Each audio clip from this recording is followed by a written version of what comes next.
60 laps to go at Iowa Speedway, and Christopher Bell's crew bolts 4 fresh tires onto the number 20 Toyota.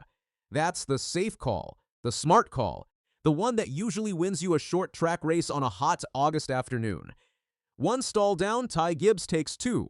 Less rubber, less grip, better track position, and a gamble that either parks him in victory lane or drops him to 6th, looking absolutely foolish. 350 laps around that little bullring in Newton, Iowa came down to one decision inside the number 54 pit box. About a quarter of a second later, at the stripe, Ty Gibbs was a winner again. Welcome back, because the Iowa Corn 350 handed us one of the sharpest strategy fights of the entire 2026 regular season, and the highlight package does not do it justice. Let's start with the guy who deserved better. Ryan Blaney absolutely owned this weekend early on. He dropped the number 12 Menards Ford on the pole at Iowa Speedway, he led the opening 93 laps, and he collected stage 1 without ever looking threatened. By the time the checkered flag flew, Blaney had led a race-high 129 laps across 3 separate stints out front. That is a winning stat line at almost any track on the calendar.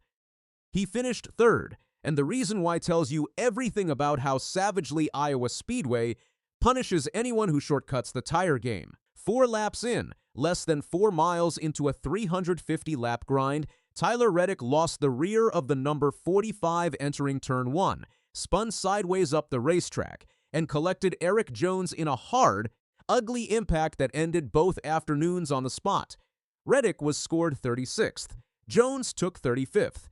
Reddick rolled into Newton sitting 2nd in the championship standings with a legitimate shot at the regular season crown, and his day was finished before his tires were even warm. Stage 2 turned into full contact combat. Shane Van Gisbergen got the number 97 Trackhouse Chevrolet completely sideways through turns 3 and 4 on lap 91, and he never recovered, limping home 30th, 3 laps down.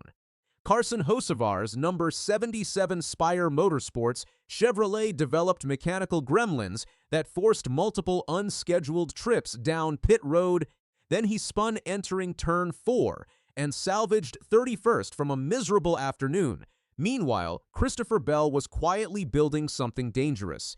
He grabbed the lead on lap 144 and simply drove away, taking stage 2 by nearly 4 seconds over Joey Logano, with Ross Chastain, Ty Gibbs, and Chase Briscoe filling out that top 5. Then came the wreck that reshaped the running order.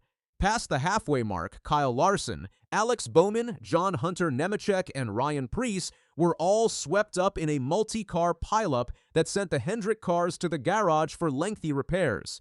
Larson limped to 33rd 18 laps down with a broken toe link on the number 5. Bowman took 34th. For Larson specifically, that stretches a winless streak that now sits at 47 races, which is stunning for a driver of his caliber. Now the good part. Stage 3 at Iowa Speedway ran completely green from lap 219 all the way to lap 350. Blaney restarted out front after taking 2 tires during the stage break, and for 35 laps it looked brilliant. Then reality showed up. On lap 254, Bell's 4-tire Toyota reeled him in and drove past him like the Ford was tied to the wall.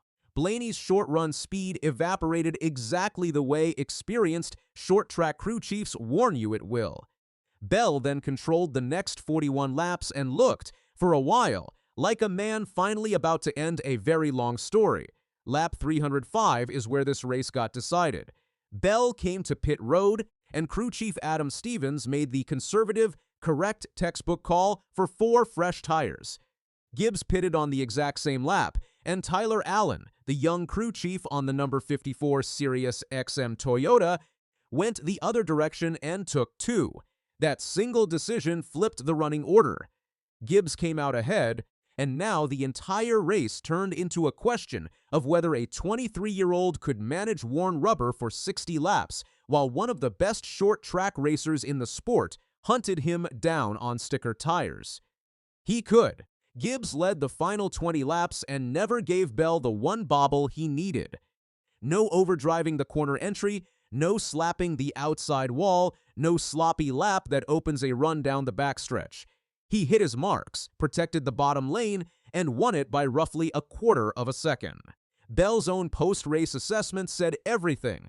He praised the job Gibbs did managing the racetrack, noting he could see the 54 sliding around out front and comparing it to being stuck behind a guy who simply refuses to make a mistake.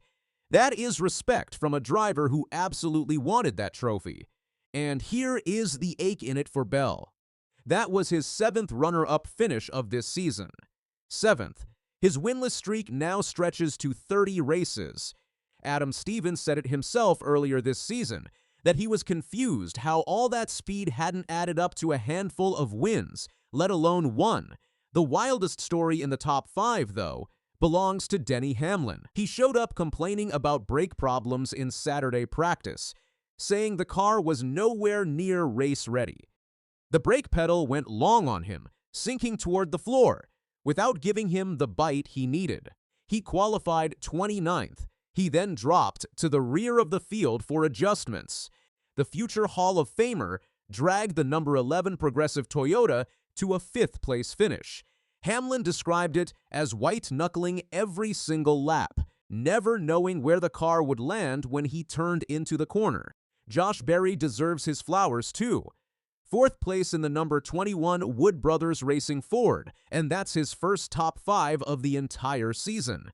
The Wood Brothers, the oldest continuously operating team in NASCAR. Rookie Connor Zilisch quietly banked an 11th place finish at Iowa Speedway, which matches the best oval result of his young Cup career. 2 tires buy you clean air and a head start. 4 tires buy you speed you can only cash in if you have laps left to use it. Bell had the speed. He ran out of racetrack. Speaking of Joe Gibbs Racing, let's talk about the elephant standing in the middle of Iowa Speedway. 4 JGR Toyotas finished inside the top 6. Ty Gibbs jumped from 4th to 2nd in the championship, and he now sits 103 points behind Denny Hamlin. Austin Cindric is clinging to the final spot with a 29-point cushion over Ryan Preece, who chipped into that gap at Iowa. Ross Chastain had a strong run and erased 35 points of his deficit. Shane Van Gisbergen's spin cost him breathing room, dropping his cushion to 47 points. Every conversation about Ty Gibbs used to center on pressure, expectations, and the family name.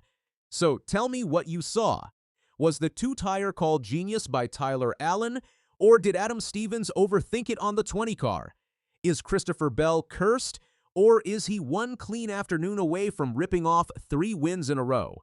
Drop your take in the comments. Subscribe for every Cup Series breakdown this deep, and I'll see you at Richmond.